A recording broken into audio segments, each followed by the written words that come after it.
Hey, welcome to Tabletop Skirmish Games. I'm Lee, and in this video I'll be unboxing a brand new release by Moonstone, so get ready to see the Wyrdwood. In this video I'll unbox and build all the models from this brand new set called the Wyrdwood. You'll also get a sneak peek at Gump, but don't worry, there's an unboxing video on the channel for them too. Let's get started then, and we'll dive in and have a look at these brand new models. So we've got the Wyrdwood and we've got Gump. I'm going to do Gump in that next video, but it will be available on the channel. I'll link to it at the end of this one. So let's put that to the side for now. But here we go. We've got the Wyrdwood by Moonstone. This box set contains 3 models. These are the new Treefolk, and they belong to the Leshavult. I'll let you know a bit more about each of them as we look at the models later on as we work through the video. But here you can see on the back exactly what you're going to get in the box. 3 miniatures. These are all going to be resin miniatures, so you can certainly expect that high level of detail you're used to with your Moonstone miniatures. I'll give you a little tour around the box so you can have a look there so you know what to expect. And now let's move on and get these opened up. So here we go then. And if you haven't got any of these individual boxes before, Moonstone package their boxes with these little foam inserts, and it sandwiches together all the good stuff. So this keeps them nice and safe, well protected. They don't move around in the box at all. And so there you go. And they're going to absorb all the dents and everything. So keep your models and parts of the sprues perfectly safe. You're going to get some components in there, the bases, and then you're going to get your 3 cards too.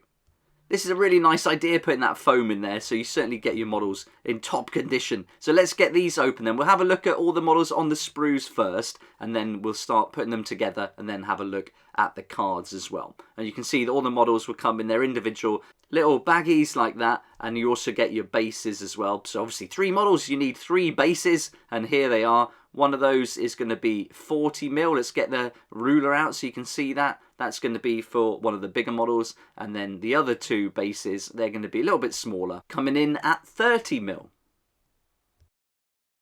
Let's have a look at the models next then. So they all come in one bag. Let's get them out and then we'll pick the first one. Let's go with Dranya first. And here she is, really nice sculpt. This one's going to be a pretty easy build as well, as there's only 2 components. You've got the main part of the model here, and then you've got her hand as well. So very simple. This is going to be nice and quick to put together. And you may recognise Dranya from the Fate of Eric campaign, as she played a central role in that. And I'm being told she's going to continue to play a central role in the evolving storyline as well. We'll talk a little bit more about her once she's put together, and then you can find out a little bit more about how she fits in with the game and some of the things she can do when we see the cards as well. Next up, we've got the Dendrite Spirit Root. I love this model, so much character, and again, you're going to get one nice big piece there, so you haven't got to worry about fiddling around with too many little pieces. This is going to be a nice build as well. I really love the pose they made for this model, all the twisted branches, and the whole tree itself looks twisted, really adding some character. You can imagine this one being quite mischievous. And here you can see some nice detail on the arms and the jaw piece as well. The next model in the set is Snag, and this is one of the big ones. This is the biggest from this set, but don't forget, we've still got to look at Gump, who is the biggest of all of them. Now, Snag, Root and Gump, these are all Moonstone Treefolk, which are nature spirits called dendrites. Now, these dendrites will inhabit living or sometimes dead trees, so there might be a little clue there as to what you could expect later on. Who knows? All very exciting, but here we go. Here you can see we've got Snag's arms. So again, nice, easy build. Okay, we've seen the models on their sprues now, so before I move on and build them, I'll just show you what I do with the cards, and I make sure to put these in card protectors pretty much right away. I want to keep these as safe as possible. They're going to get a lot of use, and I like to use Dragon Shield Clear. These are very cheap, very simple, they're standard size, and on the bottom there you can see they're 88 by 63, and these fit the cards perfectly. You're going to get 100, they don't cost an awful lot, and I think they work really well, especially for the cards you shuffle, like the Arcane deck and Melee deck. But if you want something for your characters a bit more robust, then maybe look to Pokemon and games like that.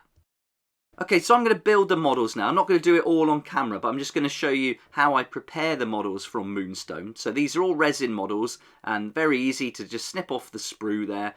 be careful whenever you're doing these tiny little pieces. Really make sure you're happy where you're going to cut, obviously, before you go. And then check twice, cut once. That's the rule in like carpentry, so apply that to your models too.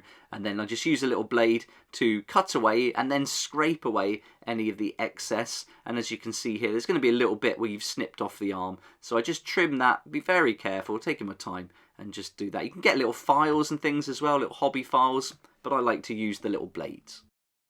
My glue of choice is a Loctite Super Glue Power Gel. I find this works really well, but I do find if you just put a little blob on there and don't spread it around, it can often be a bit fiddly to adhere. So what I do is I put a blob down and I just use the tip of the glue then to just spread it around so it's quite flat, and then I find that that really helps the different pieces adhere quickly. When I just put a blob on there, almost thinking it would help even more, it kind of goes against that. So yeah, just a little bit, spread it around, and I think you'll be fine.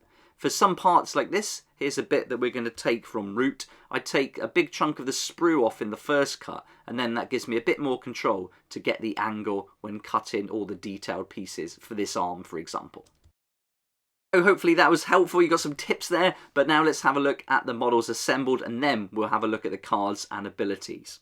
Here's Goot all assembled with those arms. They've really got tons of character now. It's really brought them to life well. I just love the look of this model. Now, Goot lives in the Wyrdwood and likes to jump from one tree vessel to the next, gaining different experiences each time. So rather than being in one solitary tree, they certainly like to jump around. You'll see all that coming through in the character card. Let's grab that card then, we can have a good look. So you can see that Root has got the Treefolk and Spirit keywords, and they've got a melee of 2, range of 1 inch, Arcane 4 and Evade 0, so this one should be a bit faster than the others. Root is a wood spirit, so they'll get this ability where it says this character may jog over wooded patches and friendly tree folk within 12 inches. Ignore wooded patches and other friendly tree folk for determining cover when using arcane abilities. So that's going to come in really handy. You can imagine bunching some of these tree folk together, and so if they get in the way, they're not going to be acting as cover, so that's really cool. Then the next active ability is called We Are Root, and each time this character would be slain, it may instead drop any moonstones as if it was slain, and then restore half its health, rounding up if it can be replaced within a wooded patch created earlier in this game within 12 inches. Then you will remove the wooded patch. That's really nice, he's drawing health from that wooded patch and then it would disappear. Then you've got New Growth. When this character uses an arcane ability, it may suffer 3 wounds instead of paying the energy cost. And if this reduces it to 0 wounds, the arcane ability is cancelled. You can only do that once per turn though.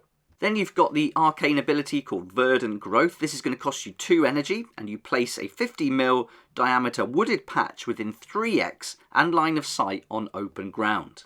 This remains in place until end of game, and a maximum of 3 wooded patches may be placed by this troop. If a 4th is placed, you must choose and remove a wooded patch you created earlier in the game.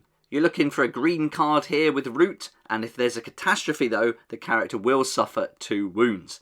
The signature move is going to be on a rising attack. We'll look at that in a second. They'll get 7 wounds and 3 energy.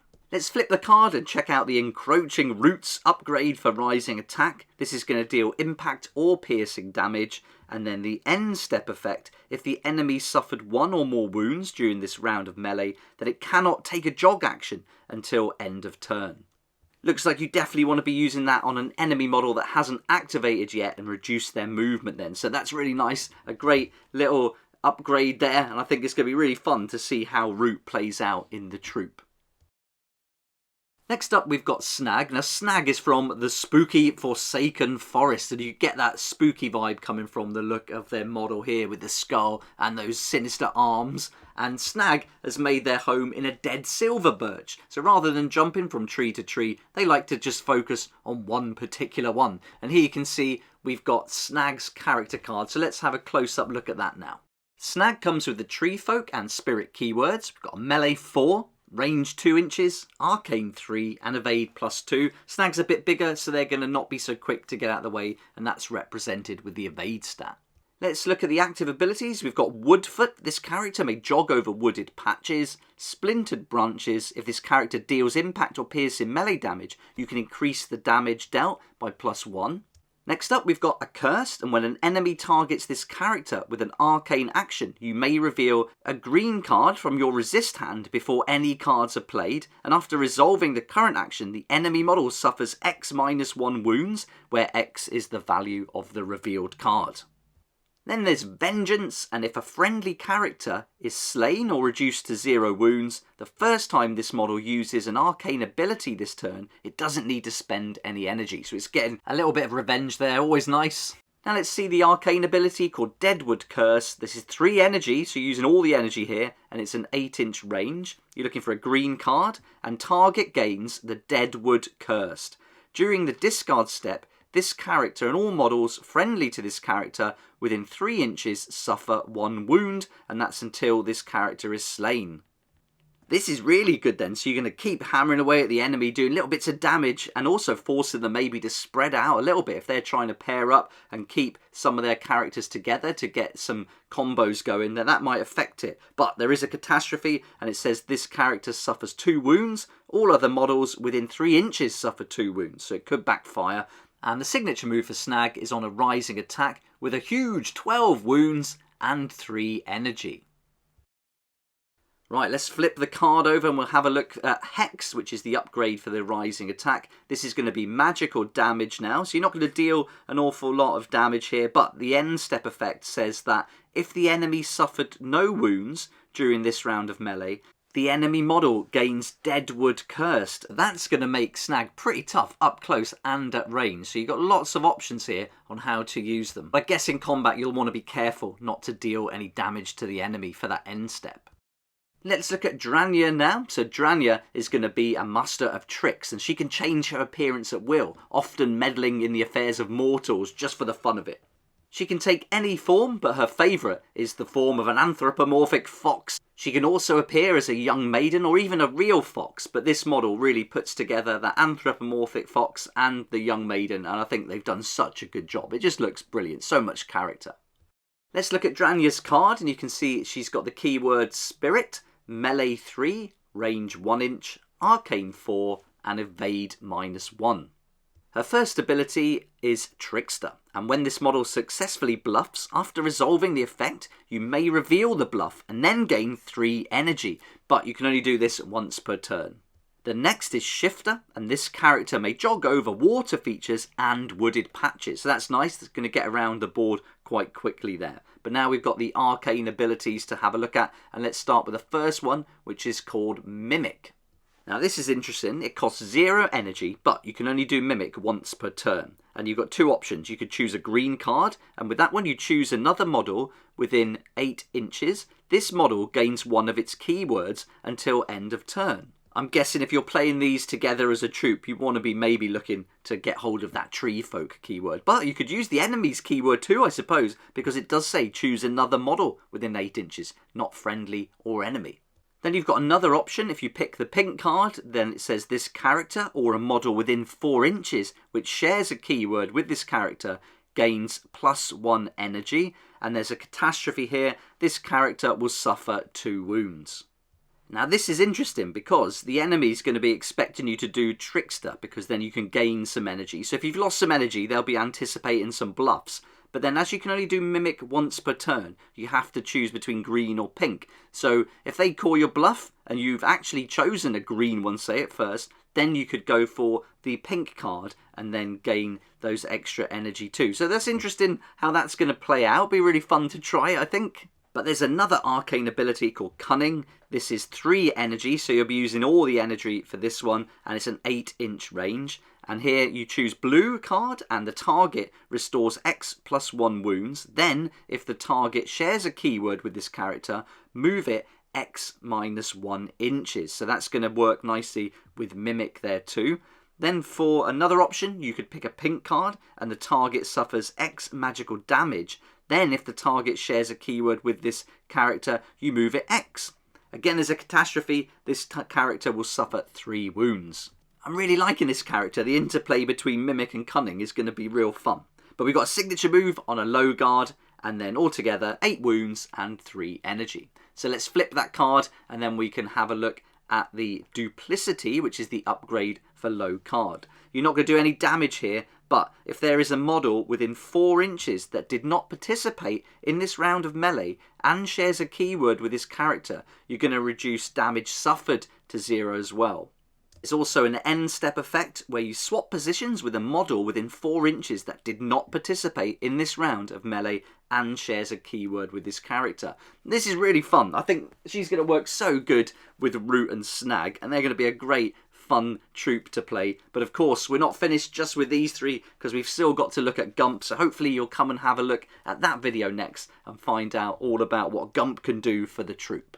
If you're interested in these models, they're going to be available from the 11th of September, so get your pre-orders in now. They're available on the website. I'll put links down below. And also, there's some great news this week, as Goblin King Games are also opening the Goblin King's coffers. This is going to be for 1 week, from Tuesday the 29th of August to Tuesday the 5th of September. Now, this is something that the team at Goblin King Games only do once a year. And during this brief window, they make available for sale some of their limited editions that they've got from previous promotions.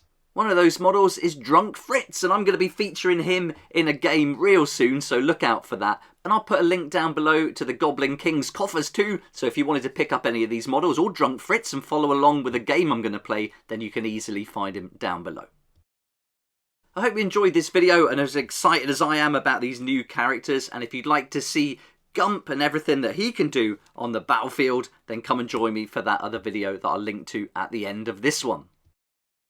Thank you so much for watching the video, and I hope you've been enjoying the Moonstone series that I've been featuring on the channel. If you'd like to check out the How to Play Moonstone video and loads of other preview videos and reviews looking at the book, painting the different models, going through step-by-step how to do that, and more in-depth videos looking at the narrative and also some of the specific rules, then that's all available on the channel, and it'll be great if you check those out too. If you've got any questions that I can help with, please add them in the comments down below, and I'd also love to hear your thoughts about these new models that we've seen for the Wyrdwood. So thanks again, and if you did like the video, it would be awesome if you hit the like button, subscribe as well so you can keep up to date with all the new Moonstone content, and I look forward to seeing you here next time on Tabletop Skirmish Games.